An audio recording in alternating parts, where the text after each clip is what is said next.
Welcome to another AMA. My name is John Belizaire, and I am the CEO of Soluna Holdings.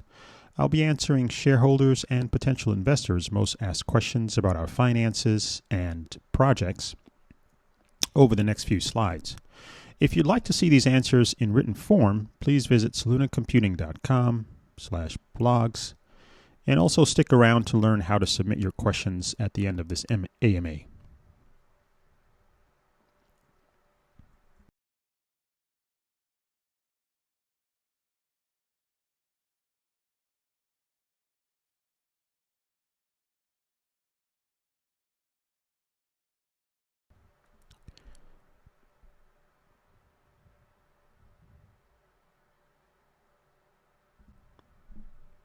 Let's start with our first question. How do you plan to fund debt repayments without further diluting shareholders? The debt we have at Project Sophie with Galaxy Digital is repaid from the cash flows of the project itself, and it was sized to be fully self-funding, and so far that's going quite well. The debt with Green Cloud at Soluna AL Cloud Co. LLC is being repaid by Soluna Holdings, where excess cash flows from our projects and funds from any financing activities combine to enable the payment of that debt. Our strategy is to continue to own more of our projects as we complete them, which is intended to eventually lead to such projects reaching a fully self-sustaining, including payment of any debt, fully self-sustaining cash position. And the prudent project debt is helpful as it reduces our long-term cost of capital, enables us to own a higher percentage of each project, and borrow against future project cash flows. The company is likely to continue to utilize prudent project level leverage as an essential financing tool as we scale the business. I'd like to call your attention to our latest investor presentation on our website on the investor section. It has more in-depth information about our existing debt. To give you a sense, in that presentation, you'll see the following slide. Now on the slide, we'll have a view of the debt that's available. We give you a view of what debt has Soluna Holdings guarantees, what debt is at the project level. And as you can see on the screen here, Project Marie, which is a decommissioned project, is where the NIDIG debt sits. As you can see, it's 1, 2, 3, 4 levels down, and that debt is not amortizing. We had a series of legal actions with NIDIG. They've been able to repossess the machines that were in those facilities, collateralizing the debt, and we've been involved in discussions with them about resolving any additional lawsuits related to that, and currently there are none pending. But since there isn't a full resolution, we still need to keep that on our balance sheet, but we're not making any payments related to that. Next, you'll see the Galaxy debt. As I mentioned before, it's under Sophie, the Sophie project, and that's $4.6 million. That's amortizing as well over the next several years. And then we have a small borrowing facility for purchasing long lead equipment. That's with Springlane Capital, and that typically either gets paid or converted into equity in a project. On the far right, you can see the AL Cloud Co. loan. That's the Green Cloud debt that is guaranteed by Soluna Holdings, and that's the one we're paying. That debt still has 2 years' worth of amortization left on it, and we've been paying that down on a monthly basis. So take a look at that. We also have a table that shows you each of the debt slices, their amort periods, and whether there's parent company guarantees or not.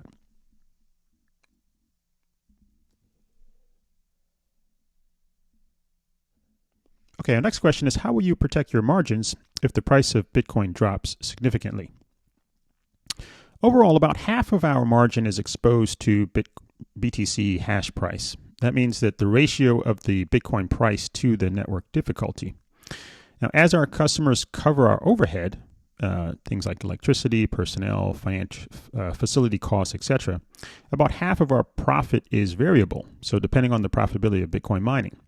So that is one reason we like to partner with leading companies that deploy the latest technology which generates the highest profit margins at any of our sites. We protect our margins by ensuring that our basic costs are covered and we have some level of profit. About half of our margin in our portfolio of contracts fluctuates with the hash price. You can see some of this content in our quarterly presentations as we present the quarters.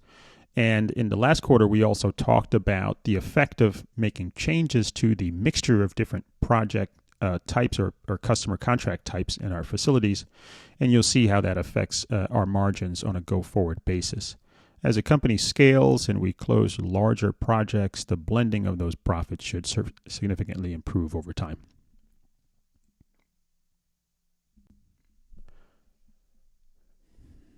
What is your concrete plan to achieve profitability within the next 12 months?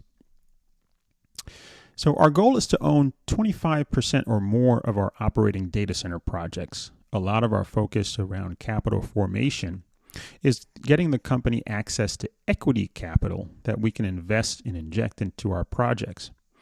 If you go to our corporate website, you'll see a series of presentations we've uploaded. One is an earnings power and one is our investor presentation that walks you through the unit economics of our projects. I encourage you to take a look at that, and that will help you understand why we need to own more of them. They generate healthy cash flows. Those cash flows then flow to the owners. They also flow to Soluna as part of O&M fees, developer fees, but more importantly, the combination of the ability to own our projects and get access to a developer portion allows us to get access to long-term cash flows after a key flip point in the project. Take a look at that on our website. We encourage you to download that. But the point is that once we own this much, 25% of our projects, and once we own that much between 3 or 4 of our projects, we expect to reach this point where we achieve full profitability as a company. So we will continue to evaluate cash and investment opportunities against these opportunities to invest in our project. We also measure them against financing costs and other investment opportunities. And the goal is to essentially reach the point sooner rather than later, and that will depend on the availability of reasonable cost of capital.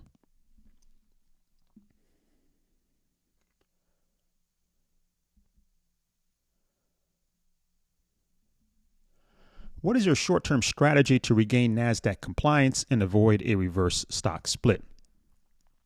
Well, our main focus is to drive our core strategic initiatives. There are 4 key ones that we cover. You can get those in our investor presentations, but they include Dorothy 2 ramping, and so far that is moving quite well. We are just finishing up stage 2, or phase 2 of Dorothy, and beginning to load that up as well and ramp that up. As we announced previously, we signed contracts that fill that facility, and so as we ramp up each phase, we will have machines to fill those very quickly and begin to ramp up the success of that. The other is the Kati groundbreaking. We are announcing, as of the recording of this AMA, that we've received all of the elements that we need to begin construction on that project, and of course continuing to grow our pipeline. The more projects we have that are being built and coming out of the ground, and at this point we will have several coming out at the same time, we believe our investors, new and old, will see the long-term value potential of the cash flow generations and future deployment capabilities of those projects. Now, but if our share price does not reach and stay above $1 before November 4th, 2025, expiration of our initial grace period, we'll likely file for another 180-day extension. So keep in mind that November isn't the drop point. It's 6 months after that, provided we get an extension from NASDAQ. Now, in advance of this, as you'll see in our filed proxy statement, we are asking shareholders to give us the approval to do between a 1-to-5 or 1-to-50 reverse split in case it becomes necessary before the expiration of the second grace period for the company to complete a reverse split. Now, what's important here is our goal is to have the shares reflect fundamental value and trade above $1 for 10 consecutive days during that second grace period, such that a such that a reverse split would not be necessary. So our goal is to do everything we can such that we do not have to do a reverse split, but we're implementing all the mechanics that we will need to have an option in case that is not available to us. Thank you.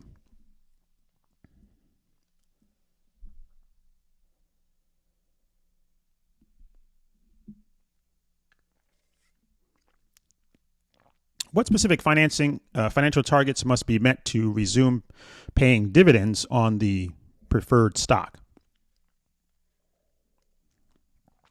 We get this question just about every AMA, and the answer is that the board weighs the overall outlook for the company's sources of cash flow. As we mentioned, all of the cash flow for the business comes through the projects, net of any debt or leverage we have at those projects. Those flow up to the parent company. And those excess cash flows have a number of different places they can go.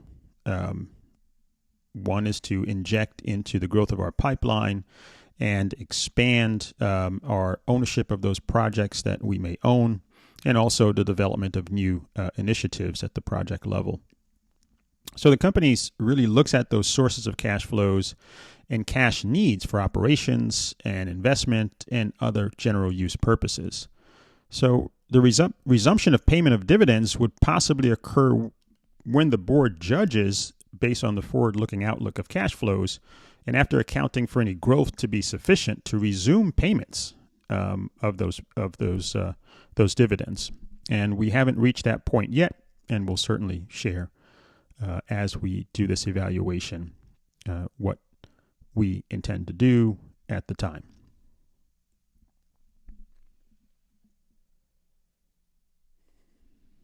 What's the latest update on Project Ada? It seems like markets and investors are cautious about Soluna's AI platform without tangible results from this pilot project. Will the team be able to provide more timeliness and targets? Well, you may not be aware, but as a reminder, the company made the strategic decision to terminate the contract with HPE and to decommission Project Ada. So we're no longer pursuing GPU as a service businesses at Soluna. You may find more information on the decision in our FAQ and an 8K we posted earlier this year. However, we are now pursuing joint venture partnerships to build HPC AI data centers at our projects alongside our BTC hosting projects. This is closer to our core, developing project sites that have access to large amounts of renewable energy. And the goal is to focus all of our energy on the building an AI platform that's more focused on infrastructure rather than the deployment of compute and delivering that compute as a service.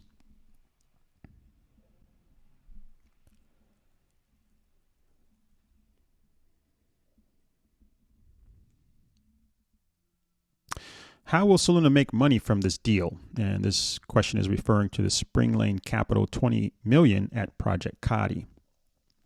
So as in all of our project joint ventures, Soluna anticipates making money through a combination of 1, developer fees, 2, administration and operating management fees. So we run the data centers. That's number 2. And number 1, the developer fee comes from the formation of the project. It becomes a residual access to profits that we get on the project. Number 3, we get developer profits, so a portion of the cash flows over time. And of course, we have the access to own part of the project, and so we get our portion of the owner profits. So Soluna received a development fee for delivering a shovel-ready project to be in connection with the Spring Lane Capital joint venture. That is a fixed fee earned at the closing of the financing and paid out of the project proceeds through construction and energization. These data centers are our Soluna designs. We construct and operate them once built. So we also receive construction management fees and operating fees. And as a developer, we are entitled to a portion of the profits of the project from day one. This is approximately 7.5% of the profits. And after a hurdle rate, a specific return on investment for Spring Lane, we are then entitled to 50%. I repeat, 50% of the profits of the project. These are known as developer profits. Finally, we have the right to invest side by side with Spring Lane Capital in all of our projects before construction is complete. So if we invest, then we are entitled to our share of the profits as owners as well. So the more we own, the more of the profits we share. And all of these combine into a powerful tool for Soluna as we can drive material returns for us on investments of time and capital in our own projects. And that's why our goal, as I said earlier, is to own at least 25% of our projects over time. And when this 25% is eventually combined with the developer's profit of 50%, we would be getting more than 50% of the project cash flows. So you can learn more about our unit economics in our latest investor presentation and on our website. Again, download that investor presentation and earnings power presentation. You'll be able to see those unit economics and visually see the benefits of how we structure our projects with Spring Lane.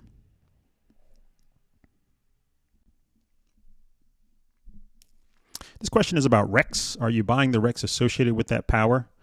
The simple answer is no. Renewable energy credits are retained with the power producer, the owner of the power plant. It's part of the project finance structure of every power generation facility. And that is because as part of the project finance structure of most renewable projects, the equity owners usually assume ownership of those RECs. So you can't have two people own or two entities own one REC. That's part of the structure of that asset. But we have considered buying RECs in the open market to offset the portion of our power that comes from the grid. We have not pursued this yet in our project JVs, but we have considered it, and it's something we may do in the future.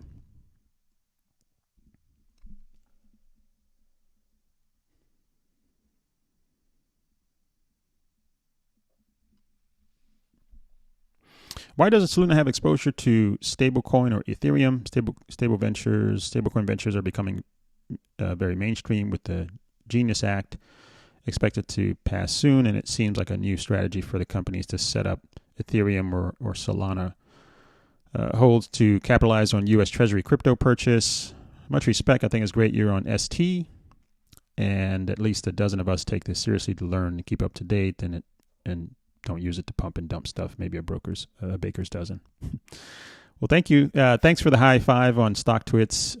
Our CEO was there for a bit to help our shareholders learn more about our firm, but unfortunately we have to follow SEC compliance requirements and can't answer questions on those forums because we want to make sure all shareholders have access to insights shared at the same time. Now, we agree with you that the Genius Act is an important step forward in the maturity of the crypto and digital asset space. Clear regulation turns crypto from a speculative asset into a financial infrastructure platform. And that shift is crucial for unlocking institutional capital, which leads to avoiding gray areas. So we're encouraged by legislation that moves digital assets into the mainstream, not because we issue coins, but because we build energy and compute infrastructure. And that digital finance needs to scale that infrastructure over time. As for stable coins or Ethereum, Soluna is in the business of infrastructure, providing BTC hosting and delivering shovel-ready projects for project-level investors, and eventually developing HPC and AI projects. Those are three primary products, if you think about it. Ethereum or Solana Treasury is not a strategic focus right now. We have, however, considered the Treasury Bitcoin in the future, given the correlation of our core business to that digital asset.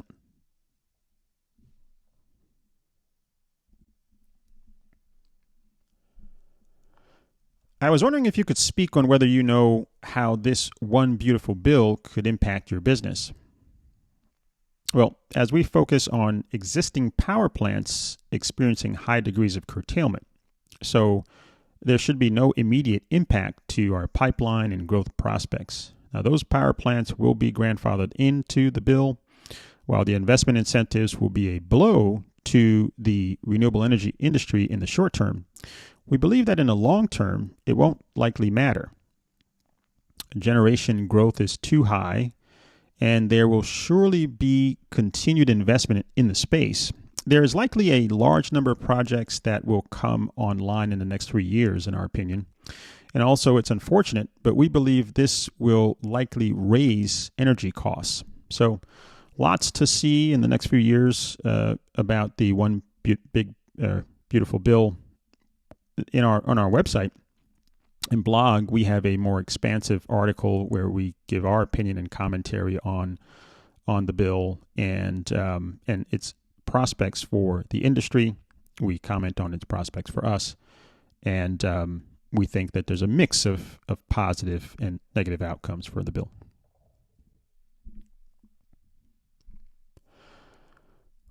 When are you forecasting to turn profit, EBITDA, and or free cash flow positive? As I said earlier, this is a question that might be similar to an earlier question. Our goal is to own 25% or more of our operating data center projects. Once we own this much, and between 3 to 4 of our projects, we expect to reach this point. Of course, we will continue to evaluate cash investment opportunities against financing costs and opportunities. And we could potentially reach that sooner or later, depending on the availability of reasonable costs of capital. So capital will be a driver for us to invest more and greater percentages of our projects. And as we invest in more ownership of the projects and deploy more projects, that will allow us to reach a cash flow positive or free cash flow basis. We think it's very likely we could achieve that next year or early the following year.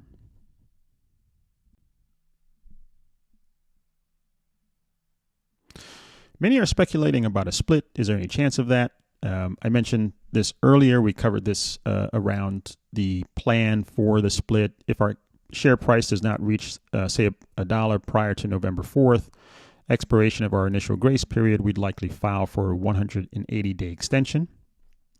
So the grace period we have right now ends in November.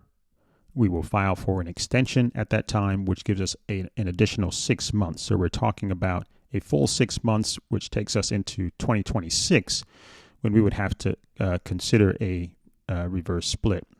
Now, in advance of this, as I said earlier, we filed a proxy statement asking our shareholders for permission to do that split. But of course, our goal is to drive fundamental pricing in our stock that takes into account the future value we're creating, and are expecting that investors will help us to get that above that dollar so that we don't have to do that split. Who is your transfer agent? Our transfer agent is Equinity Trust Company. You can contact them if you would like any services related to stock and other securities with the company.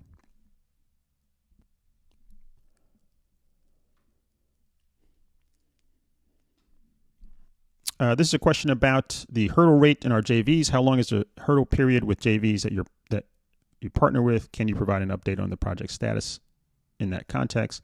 Will there be a tailwind for revenues when matured?